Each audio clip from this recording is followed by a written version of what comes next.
Hey everyone. Okay, so this time I got another pickups video for you coming at you. This time it's not from the Animathon, the anime convention. Obviously that's over.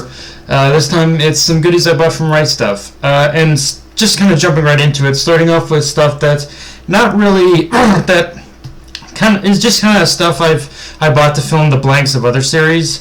Starting off, Spy Family Volume 1, as well as My Hero Academia, volumes 28, 29, and 30. Again, as I said, these particular volumes I bought are just kind of filling in the blanks of other series of other volume, just kind of filling in the missing space of other series I had already bought. Because as I think I stated in my previous pickups video, I bought volume 2, 3, and 4 of Spy Family at the anime convention, and volumes 31 to 34 of My Hero Academia as well. And it's like they didn't have like volume 1 or volumes 28 to 30. So it's like, yeah, I just bought these off Right Stuf to fill in that gap. Now that the filler part's over, I also bought another thing. I also bought is a webtoons, is a manhwa series, believe it or not, or 3 volumes of it.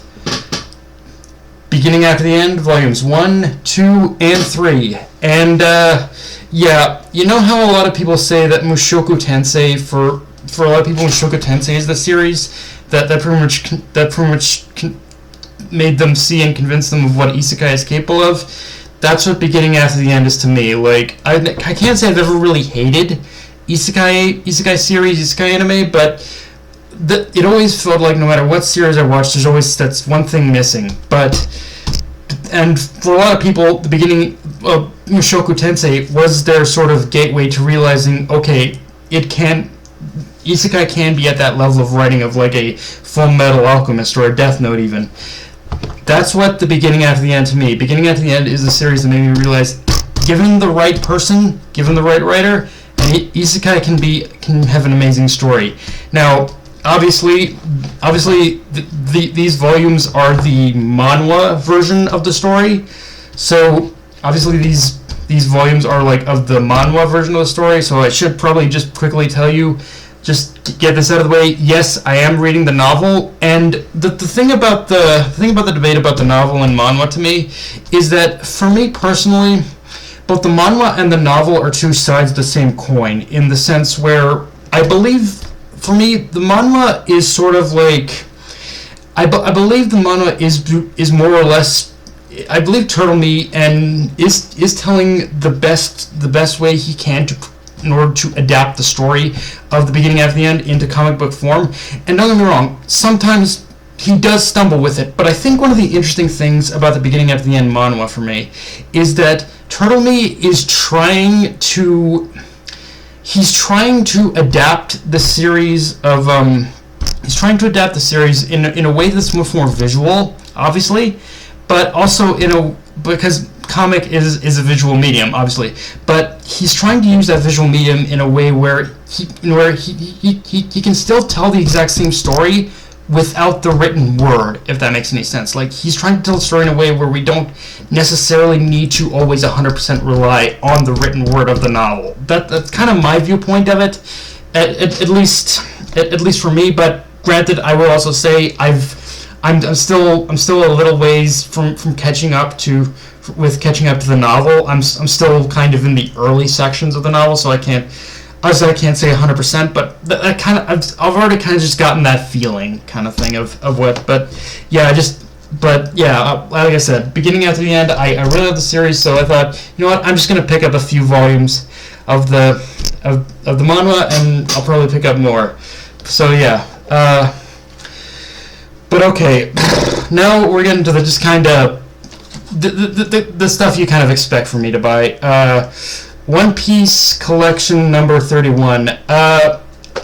You know, I'm not gonna lie, it is kind of, I don't want to say it, I'm sure it's just pure coincidence, but I do find it funny that at the exact same time I ordered this out, like, we learned that we recently got the news that all of that a large chunk of One Piece that had been dubbed was finally put on Crunchyroll. I'm like, okay, I know it's massive coincidence, but seriously, that's from one hell of a timing. And I'm sure it's just a coincidence, but yeah, it's kind of funny how it all worked out in the end.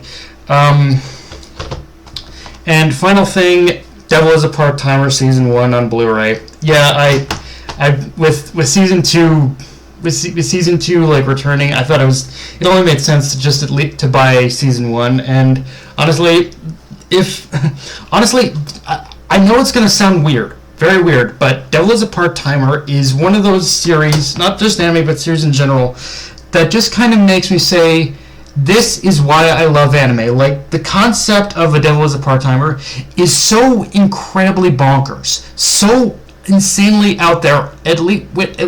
Insanely out there. Like, if you were to present this idea to me the idea of what this series is on paper, I'd say, what the fuck are you smoking? But at the same time, the series makes it work so beautifully. It is hilarious. It is heartfelt. It is all the great things. It's all the great things I love in anime. Like, I think Devil is a Part-Timer weirdly kind of makes me say, this is what anime is capable of. I know it sounds strange to say, but it really is that for me. Now, from what I've heard from people who read the light novel of this series, the ending isn't great, and from having perused the ending myself, I can kind of see what they're talking about. It's that sort of like it's that sort of the author's headcanon versus our headcanon of things, but I'm not going to say anymore. I'm not going to spoil anything, but it's like I did recently peruse the light novel, and I don't hate it, but I can see what people are talking about when they say that the end, how this series ends, is not right. How the series ends isn't great, but yeah, guys, that's pretty much all I got for this video. If you enjoyed it, you know the drill. Like, comment, subscribe. I'm on Twitter, Analyst, Crunchyroll, and that's all I got, guys. Dark Knight signing off. Later, everyone.